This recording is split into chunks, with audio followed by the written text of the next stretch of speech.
मन बिना देखे नहीं मानेगा, निषेध में आकर्षण हुआ करता है। जितना मना करोगे, ये पहले के समय जब दुल्हन बन के आती थी ना, इतना बड़ा घूंघट रहता था, पूरा गांव घूंघट उठा के देखता था। फ्री में नहीं, नोट दिए जाते थे, लिफाफे दिए जाते थे। और जिस दिन से घूंघट हटा है ना, कोई उन्हें देखने को तैयार नहीं हुआ करता है। ध्यान, घूंघट में आकर्षण था, बड़ा अट्रैक्शन था, पूरा गांव देखता था। अब काय का घूंघट, काय का घूंघट, विचार करिए। अब तो ससुर जी को शर्म लगे तो वही रुमाल डाल दे। ध्यान रखिए, घूंघट खत्म हो गया। इसलिए तो झगड़े ज्यादा हो गए। पहले दिन दिन भर पत्नी का मुंह देखने नहीं मिलता था, इसलिए शाम को बड़ा प्यार आता था। अब तो दिन भर ही शकल देख देख के हैरान हो गए, मान्यवर। इसलिए तलाक की तैयारियां जल्दी हो जाती है, शादी हो नहीं पाती है, सगाई होती है, मोबाइल का बिल बढ़ने लगता है। इन छोरों का देखो तो 1-1, 2-2 बजे रात तक लगे रहते हैं। अरे सारा प्यार मोबाइल में ही कर लोगे तो शादी के बाद क्या तलाक के पेपर लेके बैठोगे? विचार करिए। निषेध में आकर्षण, ध्यान रखना, निषेध रखिए। प्रेम को बढ़ाना है तो विरह बहुत जरूरी है, और मन को समझाना है तो मन की कहीं पर मत चलो। मन बस में होता है संयम की चाबुक से, ध्यान रखिए। महावीर ने कहा है, मन को बस में करने के लिए संतुष्टि का भाव होना बहुत जरूरी है। मंदिर जाओ और शिकायत से भरे, दादाजी के प्रति शिकायत से भरे, माँ बाप के प्रति शिकायत से भरे, बहू सास के प्रति शिकायत से भरी है। एक बात बताओ, शिकायत वाला मन कब शांति का अनुभव करता है? अरे अहो भाग्य से बहो, मंदिर जाओ और कहना, भगवान मेरी औकात से ज्यादा तूने प्रदान किया है, मैं तुझे धन्यवाद देने के लिए आया हूं।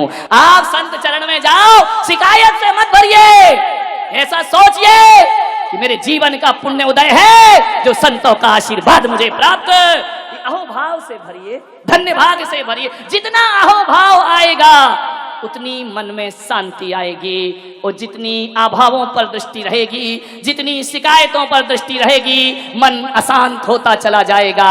सौभाग्य मानिए, जो भी मिला है किस्मत मानो अपनी। हकीकत में देखो, अपने वर्तमान के कर्म देखो तो ऐसा लगता है कि जो भी मिला है इस जन्म के कर्मों से तो नहीं मिला, पिछले जन्म में कुछ किया होगा जो मुझे ऐसा सब कुछ प्राप्त। सौभाग्यशाली मानिए अपने को, धन्यवाद दीजिए परमात्मा को, अपने आप को मानिए। शिकायत से भरोगे तो कुछ ना मिलेगा।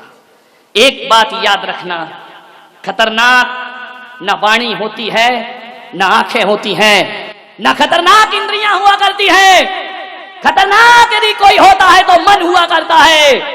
मन आंखों को भी खतरनाक करता है, मन जुबान को भी खतरनाक करता है। मन तो वो है, ध्यान रखना, तुम्हारे घर में एक स्विच बोर्ड होता है और एक मेन स्विच होता है। ये इंद्रियां स्विच हुआ करती हैं और मन मेन स्विच हुआ करता है। मन का मेन स्विच गिरा दो, इंद्रियों के स्विच अपने आप बंद हो जाया करते हैं, उन्हें बंद करने की कोई जरूरत नहीं। मन का मेन स्विच गिराइए, सारे उपद्रव मन के द्वारा होते हैं। मान्यवर, मन, एक बात याद रखना, दूध को लीटर से नापा जाता है और कपड़े को मीटर से नापा जाता है।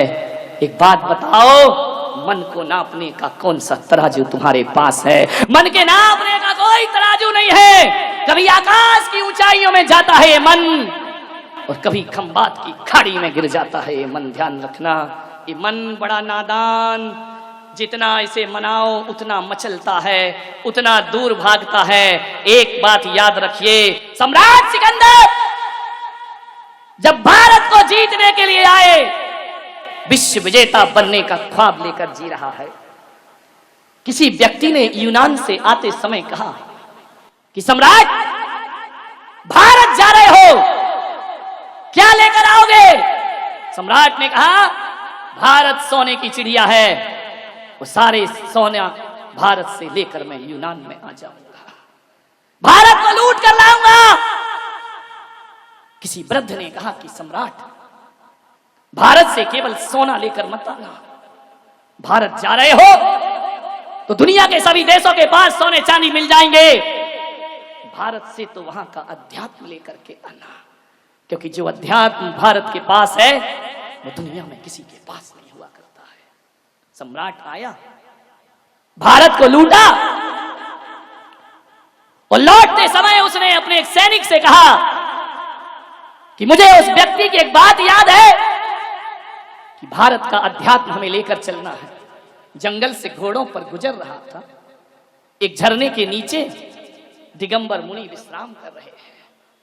सैनिक पहुंचा, नग्न दिगंबर काया, हाथ का सिरहाना, धरती बिछाना, आकाश ओढ़ना। उसने जाकर के कहा, संत जी सम्राट बुलाते हैं तुम्हें। संत ने कहा, कौन सम्राट? अरे सम्राट सिकंदर, विश्व विजेता सिकंदर।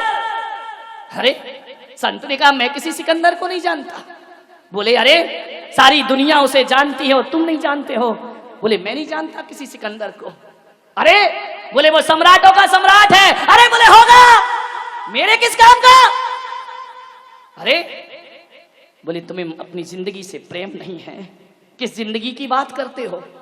हम जिंदगी से प्यार नहीं, हम आत्मा और परमात्मा से प्यार करने वाले लोग हैं, और यदि आत्मा और परमात्मा के लिए ये जिंदगी छोड़ना पड़े तो भारत का संत उसके लिए तैयार हुआ करता है।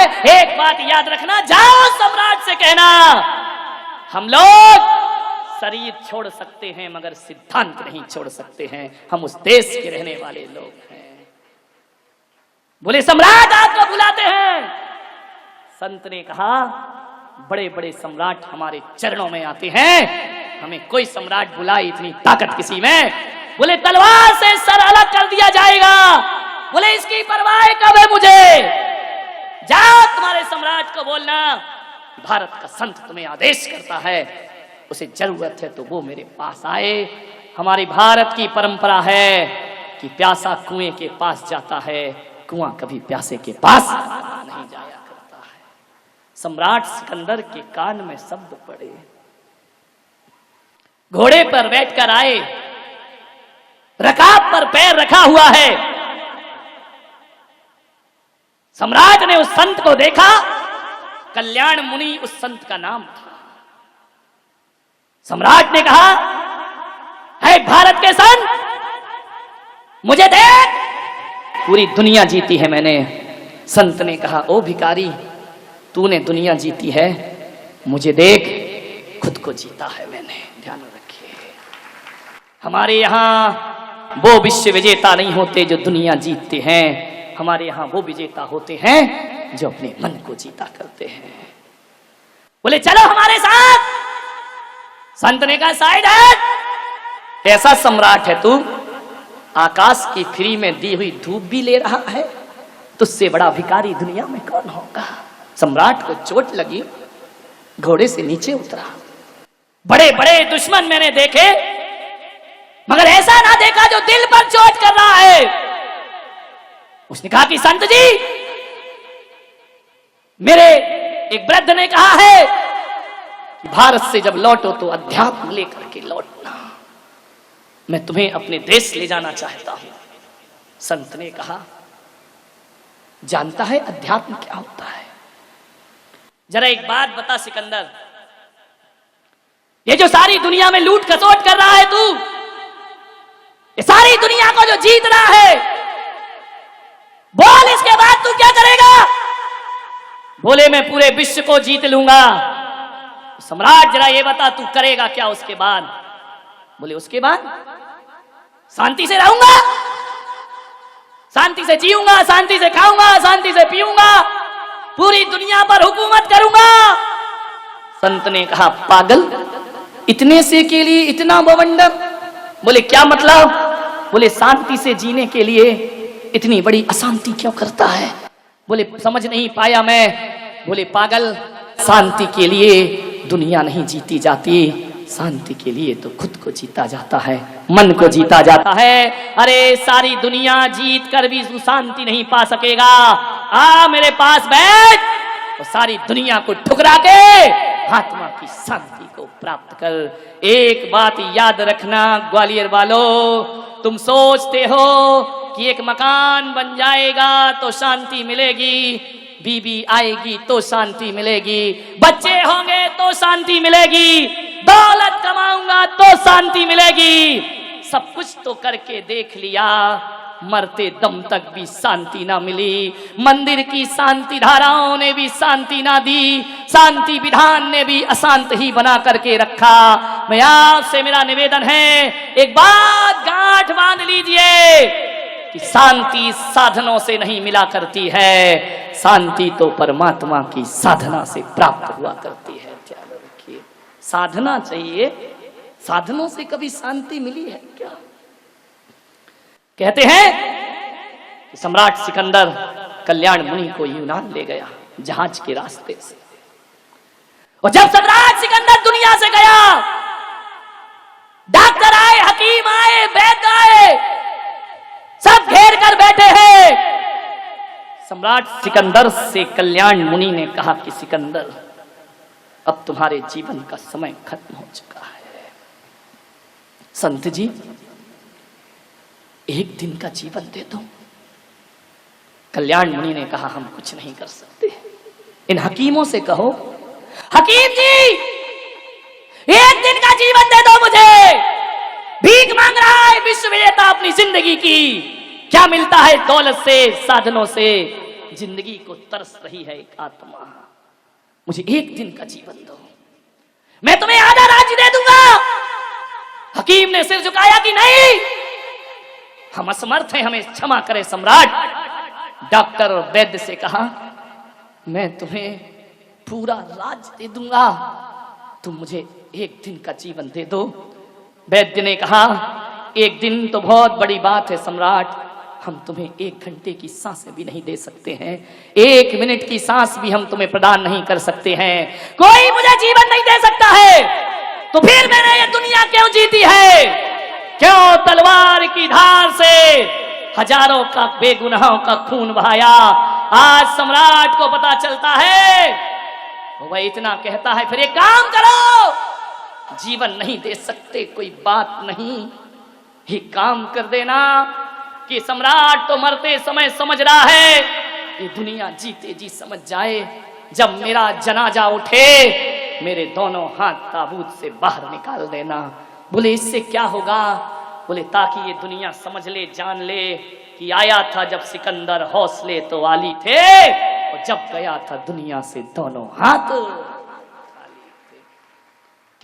किस लिए जीवन आसान थे हमारा? सामान 100 बरस का, पल की खबर नहीं, मन की शांति को भंग कर दिया। मान्यवर, एक संत किसी गृहस्थ के घर रात रुका, काले कपड़े पहना था। गृहस्थ ने पूछा, मैंने भगवा संत तो देखे हैं, पीतांबर संत देखे हैं, श्वेत वस्त्र वाले संत देखे हैं, निर्वस्त्र संत देखे हैं, तू कैसा काले कपड़े पहन करके घूम रहा है? उसने कहा, ये मेरे शोक के कपड़े हैं। बोले किस बात का शोक है संत को? बोले मेरे क्रोध मान माया का अंत हो गया है, उसका मातम मनाते घूम रहा हूं मैं। बोले क्रोध मान माया का अंत हो गया? बोले हां, उसके मातम में मैंने ये मातमी कपड़े पहने हैं। तो गृहस्थ ने कहा अपने नौकर को, इस संत को धक्के मारो और बाहर निकाल दो, इसे अपमानित करके बाहर करिए। नौकर ने धक्के मारे, बाहर निकाला गया। संत ने कहा वापिस आ जाओ, गृहस्थ ने कहा वापिस आओ, फिर लौट कर आ गया। जैसे ही आया, नौकर से कहा फिर धक्के मारो। कहते हैं 10 बार धक्के मारे, 10 बार बुलाया, संत फिर आया, फिर गया, फिर आया, फिर गया। सदग्रस्त ने कहा कि अब मैं कह सकता हूं कि तेरे क्रोध मान माया का अंत हो चुका है, तू महान संत है। मालूम है उसने क्या कहा? तूने 10 बार बुलाया, अंदर बुलाया, बाहर भेजा, और मैं आ गया, मुझे गुस्सा नहीं आया, ये मैंने क्रोध जीता है। और तू कह रहा है महान संत हैं, तो मैं कोई महान संत नहीं हूं। अरे एक कुत्ते को भी 10 बार मारो और रोटी दिखाओ तो फिर जाता है, फिर लौट करके आ जाता है, फिर जाता है, फिर लौट करके आ जाता है। अरे मैं बार बार आ गया तो कोई बड़ा काम नहीं किया, ये काम तो एक कुत्ता भी अपने जीवन में कर लिया करता है। इसमें कौन सा बड़ा काम कर दिया, इसमें कौन सा महान जीवन हो गया मेरा। मान्यवर, कुत्ते को दुत्कारो तो भागता है और कुत्ते को पुचकारो तो पास में आ जा। ऐसा ही मेरा जीवन है। तुमने धक्के मारे तो मैं चला गया और तुमने प्यार से बुलाया तो मैं लौट करके वापिस। ये होती है जीवन की शांति। मान्यवर, संत तुकाराम की पत्नी बड़ी झगड़ालू, इतनी झगड़ालू कि जब वो खाने को बैठे तो थाली फेंक दे उनके ऊपर। तुकाराम कुछ नहीं, चुपचाप शांति से भोजन करते जाएं करते जाएं। एक दिन इतनी गुस्से में आई कि ठंडी के दिनों में उस पत्नी ने मटके का ठंडा पानी तुकाराम की सिर से डाल दिया। तुकाराम ने कहा, अभी तक तो मैं समझता था कि मेरी पत्नी ज्वालाबाई है, आज पता चला कि ये शांतिबाई भी बना करती है। ध्यान रखिए मान्यवर, बहुत कठिन काम है, प्रयास करें। एक व्यक्ति मेरे पास आया, बोले महाराज मैं सन्यास लेना चाहता हूं। तो मैंने कहा देर किस बात की है, अब तू सोच क्या रहा है, इतने अच्छे भाव बने हैं, चल साथ में। बोले महाराज जब तक प्रवचन सुनो लगता है सब छोड़ो। तो मैंने कहा बस उसी दिन छोड़ दे। बोले मन तो बहुत है कि मैं सन्यास ले लूं। तो मैंने कहा ले क्यों नहीं रहा है, मन को देखो कितना चंचल है। बोले महाराज आज जब मैं घर से आ रहा था, पत्नी ने 3 बार हाथ पकड़ा, तुम सन्यास मत ले लेना, मैं मना कर रही हूं तुमको, महाराज के पास खूब जाओ लेकिन महाराज के साथ मत जाओ, ध्यान रखना। बोले महाराज मेरी इच्छा बहुत है, पत्नी राजी नहीं है, वो रोकती है। और एक दिन आपने अपने प्रवचन में कहा था कि किसी का दिल दुखाना पाप है, तो किसी से बड़ी तो मेरी पत्नी है। ये सोच करके मैं नहीं ले पा रहा हूं कि मैं उसका दिल कैसे दुखाऊं, क्योंकि आपने कहा दिल दुखाना हिंसा है, दिल दुखाना पाप है, मैं ऐसा पाप कैसे कमा सकता हूं, लेकिन मन बहुत है। वाह रे बेईमान आदमी। मैंने कहा सन्यास तो रख तू एक तरफ, सन्यास की बातें तो अपन बाद में करेंगे, जरा एक बात बता, तेरी पत्नी और कौन कौन सी बातों से राजी नहीं होती है? सन्यास से तो राजी नहीं है, चल मैं मानता हूं, और कौन सी बातें हैं जिनसे तेरी पत्नी खिलाफ है? बोले ऐसी तो कई बातें हैं। मैंने कहा फिर भी? बोले वो कहती है सिगरेट मत पियो, वो कहती है फिल्म देखने मत जाओ, वो कहती है दिन भर किताबें मत पढ़ो, वो कहती है यार दोस्तों के साथ ज्यादा देर रात तक वापस ना लौटो। तो मैंने कहा बोल तेरी सिगरेट छूट गई? बोले नहीं छूटती नहीं, बहुत कोशिश करता हूं। तो मैंने कहा पागल, तू उसका दिल दुखा रहा है, हिंसा का क्या होगा? बोल पाप लगेगा या नहीं लगेगा? सन्यास लेने में उसका दिल दुखेगा, सिगरेट पीकर दिल दुखाए जा रहा, सिगरेट फूके जा रहा है। अरे उस समय तो सोच हिंसा लग रही है, पाप हो रहा है। बोल झूठ बोलने को पत्नी मना करती है। मैंने कहा झूठ बोलना छोड़ दिया? बोले नहीं छोड़ा। तो मैंने कहा पागल, पत्नी तो कई चीजों को मना करती है, लेकिन तेरी समझ में एक सन्यासी आया कि उसने मना किया और मैं ले लूंगा तो दिल दुखेगा। अरे सिगरेट में भी दिल दुखता है, तू जो आवारा गर्दी करता है। विचार ये मन की चालाकियां तो देखो, कैसे सन्मार्ग से बचाता है अपने आप को। मैंने कहा केवल सन्यास का दुख नहीं देना चाहता तू, बाकी सारे दुख उसके हवाले तूने कर रखे हैं। अरे सोच तो विचार तो कर, मन बड़ा चंचल है, सन्मार्ग से पीछे जाता है, सन्मार्ग से घसीटता है हमें। कितने तर्क निकाल लेता है मन, विचार करिए। महाराज मुझे आपसे बात कहना तो नहीं चाहिए, फिर भी कह रहा हूं, बुरा मत मानना। बात तेरे के मानूंगा तो मानूंगा, तू बोल दे जो बोल रहा है। मैं उसी समय समझ जाता हूं कि तू तो बुरा ही मानने वाली बात बोल रहा होगा, तब तो कह रहा बुरा मत मान। ये बड़े चापलूस लोग होते हैं, ध्यान रखिए। माने आओ मन की शांति की तलाश करें, छोटे से सूत्र दे रहा हूं। आओ मन को कैसे जीते।